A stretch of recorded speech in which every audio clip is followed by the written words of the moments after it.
যীশুখ্রিস্টের জন্ম এই রূপে হইয়াছিল। ষষ্ঠ মাসে গাব্রিয়েল দূত ঈশ্বরের নিকট হইতে গালিল দেশের নাসরত নামক নগরে কুমারী মরিয়মের কাছে প্রেরিত হইলেন। মরিয়ম, ঈশ্বরের বিশেষ আশীর্বাদ তোমার উপরে নেমে আসবে। মরিয়ম বিষয়টি বুঝতে পারলেন না। মরিয়ম বললেন, আপনি আপনি কে? আপনি কি বলছেন? ভয় করিও না মরিয়ম, কেননা ঈশ্বরের কাছে তুমি অনুগ্রহ পেয়েছ। শোনো, তুমি গর্ভবতী হবে আর তোমার এক পুত্র সন্তান হবে। তুমি তাহার নাম যীশু রাখবে। কিন্তু আমার যে এখনো বিয়ে হয়নি, কি করে আমার পুত্র হবে? ঈশ্বরের পবিত্র আত্মা তোমার উপরে আসবেন, তাই তোমার পুত্রকে ঈশ্বরের পুত্র বলা হবে। আমি ঈশ্বরের দাসী, ঈশ্বরের ইচ্ছা আমার জীবনে পূর্ণ হোক। আর তাহার স্বামী যোসেফ ধার্মিক হওয়াতে ও তাহাকে সাধারণের কাছে নিন্দার পাত্র করিতে ইচ্ছা না করাতে গোপনে ত্যাগ করিবার মানস করিলেন।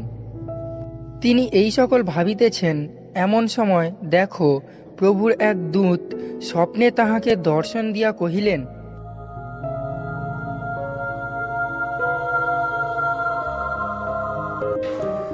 যোসেফ, যোসেফ, দাউদ সন্তান, তোমার স্ত্রী মরিয়মকে গ্রহণ করিতে ভয় করিও না, কেননা তাহার গর্ভে যাহা জন্মিয়াছে তাহা পবিত্র আত্মা হইতে হইয়াছে। ইতিমধ্যে আগস্ত কৈশোরের একটি আদেশ বাহির হইল। শোনো শোনো শোনো, আগস্ত কৈশোরের এই আদেশ, সকলকে নিজ নিজ নগরে নাম লেখাতে হবে। আর যোসেফ ও আপনার বাগদত্তা স্ত্রী মরিয়মের সাথে আপন নগর বৈতলেহেমে যাত্রা করিলেন।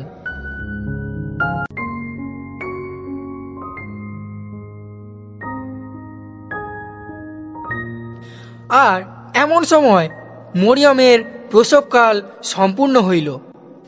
যোসেফ, যোসেফ, আমার খুব কষ্ট হচ্ছে, আমি খুব ক্লান্ত।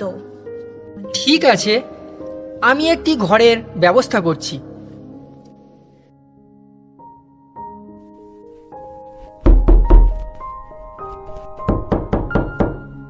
আপনি কে? কি চান আপনি? দয়া করে আমাদের একটি থাকার ঘর দিতে পারবেন?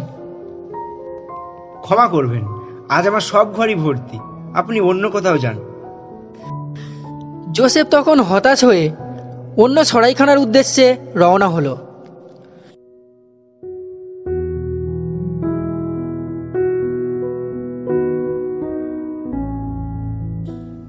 শুনছেন?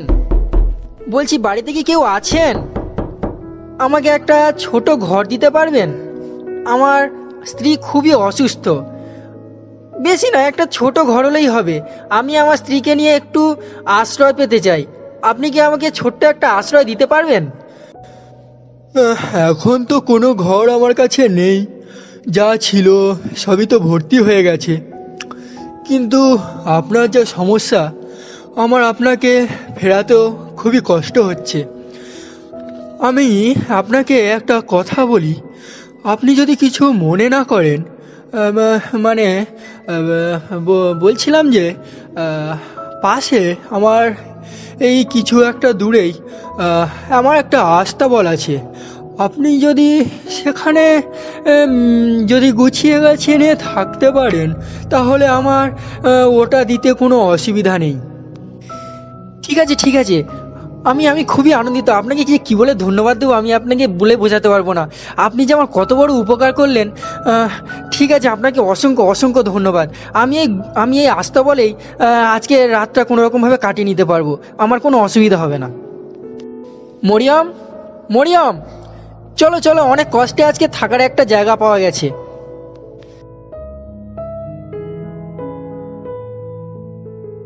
যোসেফ ও মরিয়মের গোয়াল ঘরে প্রবেশ।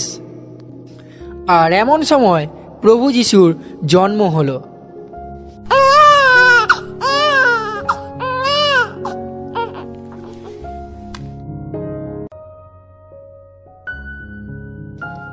ওই এ সবাই একটু ওঠ, আরে ওঠ না ওঠ না, ওই দে ওঠ ওঠ ওঠ, ওই দে ওদিকে দেখ, ওটা কি বলতো?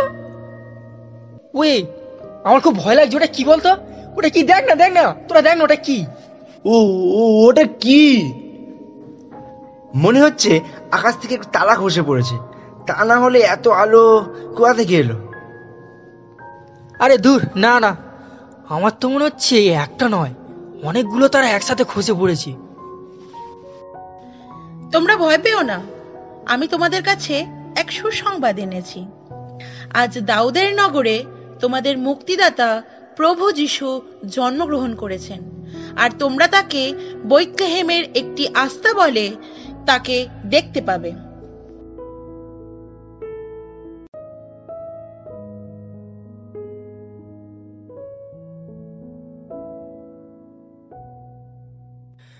পণ্ডিতগণ পূর্ব আকাশের তারা দেখে অনুসরণ করতে করতে যিশুর খোঁজে বেথলেহেমে পৌঁছে গেলেন।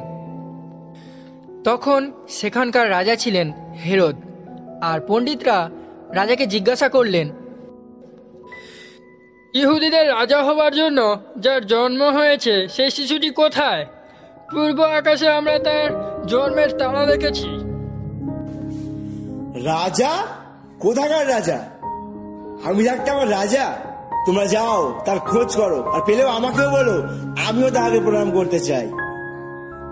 আর পণ্ডিতগণ সেই তারাটিকে অনুসরণ করতে করতে শিশুটি যেখানে ছিল ঠিক সেইখানে পৌঁছে গেলেন।